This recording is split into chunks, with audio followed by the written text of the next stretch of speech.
Yoo yaashamaa kam jirtu nagaan waaqayyoo bakka jirtan hundatti isiniif haa baay'atu. Ijoollee waaqayyoo odeeffannoowwan barbaachisoo barsiisa sagalee waaqayyoo fi viidiyoowwan hafuura keenyaaf bu'aa buusan karaa YouTube chaanalii keenyaa isiniif dhiyeessinaa. Tarii YouTube chaanalii kanaaf haaraa yoo taatan subscribe godhaa.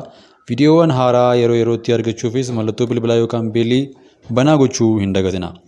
Labsii yeroo somaaf sagadaa biyyaalessaa pirezidaantiin tokkummaa waldootii warra wangeela Itoophiyaa Paaster Tsaadiquu Abdoo waa'ee nagaa biyya keenyaatiif iddoowwan biyyattii tokko tokkotti beelaaf gogiinsa mudateen waldootiin warra wangeelaa fuula waaqayyoo somaaf sagadan akka barbaaddatan waamicha godhaniiru.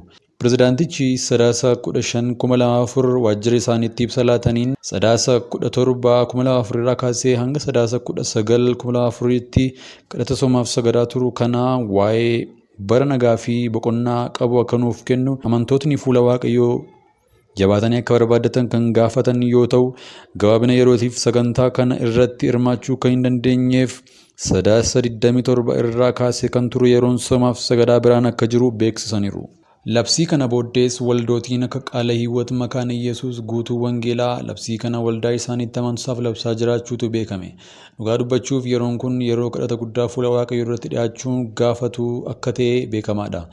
Yeroo biyyi akkas miixattu kanatti waaqayyo hojiirra waan jiruuf araara isaan akka nu yaadatuu fi qalbiitti akka nu deebisu fakkeessuudhaan biyyi keessa jiraatanii fi laftitti dhugaa haqaaqanii nagaan jiraachuun akka hin danda'amne beekne dhugaadhaan yeroo qalbii jijjiirannaa akka nuuf ta'u hawwii kooti. Ergii waa'ee somaaf sagadaa kana kaasne obboloota koo macaafni qulqulluun waa'ee somaaf sagadaa maal jedhaa wanta jedhu waliin haa ilaallu. Maatiyos boqonnaa 6:17-18 Yesuus yeroo dhuma soomtanitti immoo akka warra of agarsiistuu nyaata keessan hin guurinaa. Isaan soomuun isaanii namootatti akka mul'atutti fuula isaanii hin bosomsu. Dhugumaan isinitti himaa isaan gatii isaanii fudhataniiru. Ati garuu yeroo dhuma soomtutti mataa kee dibadhu, fuula kees dhiqadhu. Soomuun kee abbaa kee isa wanta dhoksaatti hojjetamu hundumaa argutti malee namoota duratti akka hin mul'anne godhi. Abbaan kee inni wanta dhoksaatti hojjetamu hundumaa argu immoo gatii siif hin kenna. Maatiyos boqonnaa 9:14 kaasee. Gaaf tokko bartoonni Yohaannis gara Yesuus dhufanii nuyi fi Fariisonni maaliif soomna? Bartoonni kee immoo maaliif hin sooman jedhaniin?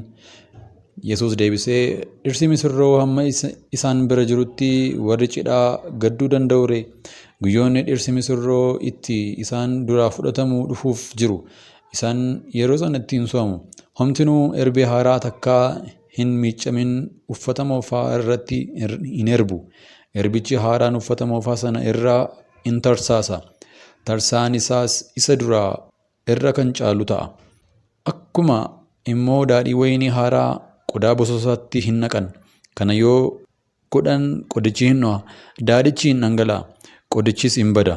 Daadhii wayinii haaraa qodaa jabaatti hin naqu malee qodichis akkasitti in ooluu isaaniin jedhe. Macaafa Zakkaariyaas raajichaa boqonnaa 7:5-6. Namoota biyyichaa hundumaa fi lubootaan waggaa 70 darban keessaa ji'a 5ffaatti ji'a 7ffaattis soomaa bu'aas yommuu turtan dhugumaan anaaf jettanii soomtanii ree? Nyaachaa dhugaas yommuu turtan sana ofuma keessaniif nyaachaa dhugaas turtan mitii ree?